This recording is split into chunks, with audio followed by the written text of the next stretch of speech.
Ladies and gentlemen, Governor Wes Moore.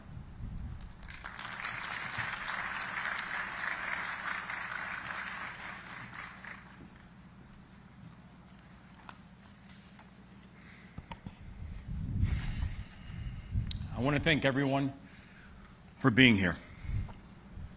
From the families, to our elected officials, to our first responders, to our military personnel, to our labor leaders, to our esteemed guests, including the Mexican ambassador.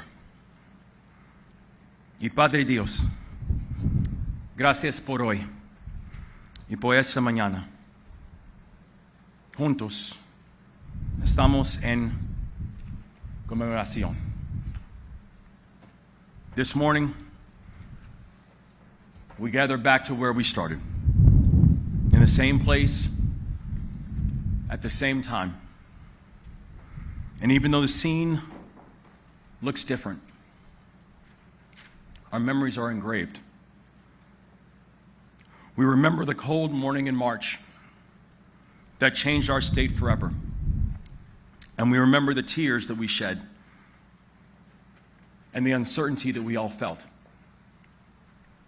We remember looking out and seeing a deeply painful and unfamiliar sight, that a fixture of the Baltimore skyline and of Baltimore spirit, that parts of it were now laying on top of a ship, the length of 3 football fields. We remember the heartbreak that we felt to learn that 6 remarkable Marylanders who had been working while we slept, 6 patriots who endured the rattling of cars and trucks so the rest of us could be safe, that they were now unaccounted for. What happened on March 26, 2024 is and will always be a tragedy beyond words. And to the families of the victims that are with us today, there is little that I can say to truly be the balm for the pain that you feel. But I hope that you know that the prayers that we shared that morning, they were sincere. And I hope that you know that the promises that we made, we intend to keep. But the 6 victims of the Key Bridge collapse, they should be here right now.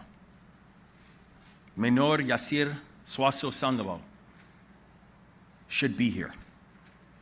Miguel Angel Luna Gonzalez should be here. Jose Minor Lopez should be here.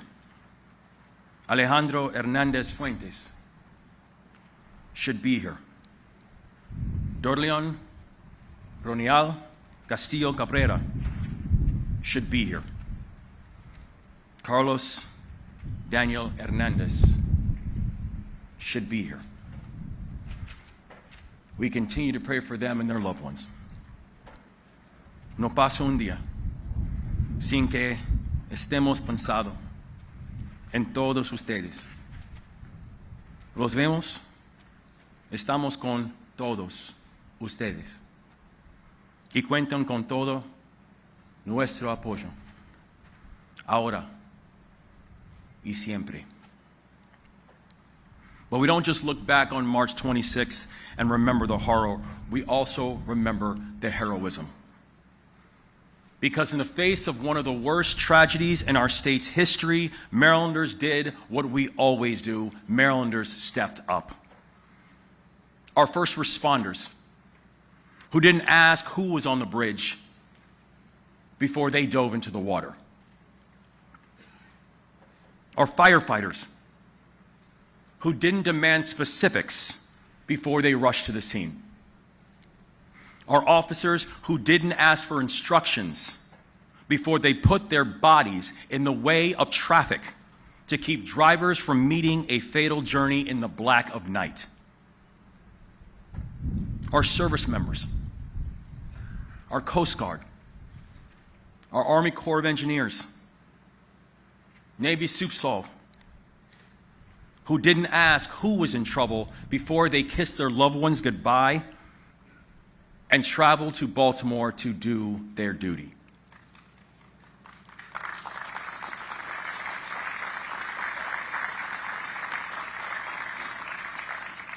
The private sector rallied.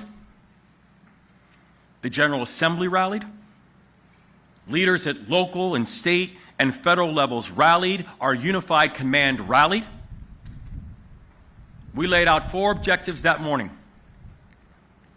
And together, and with God's grace, we brought closure to the families, supported our people, and cleared the channel in 11 weeks when people said it would take 11 months.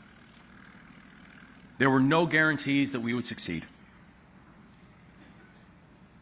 But that was not going to stop us in getting the work done.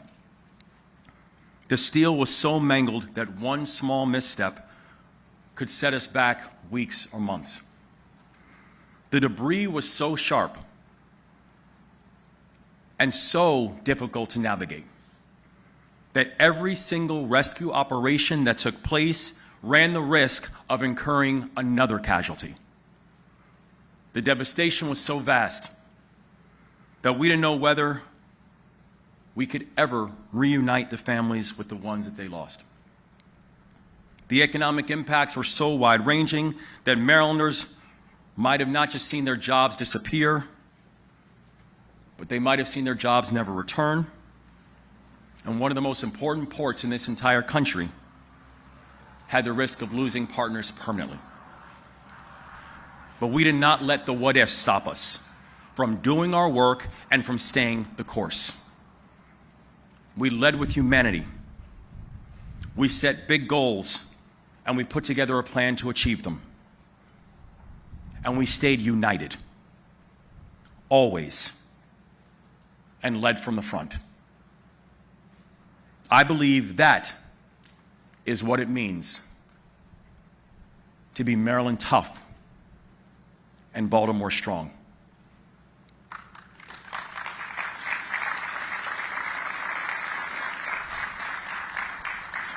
To look danger and uncertainty in the face and know that we will never flinch.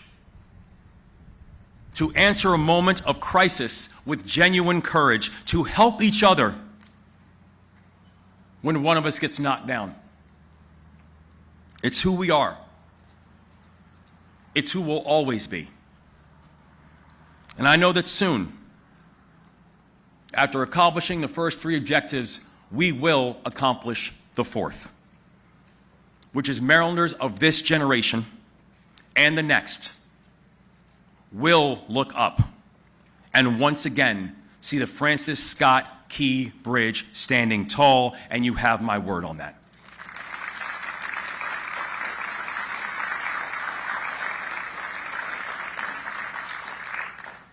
May God continue to watch over our victims and their families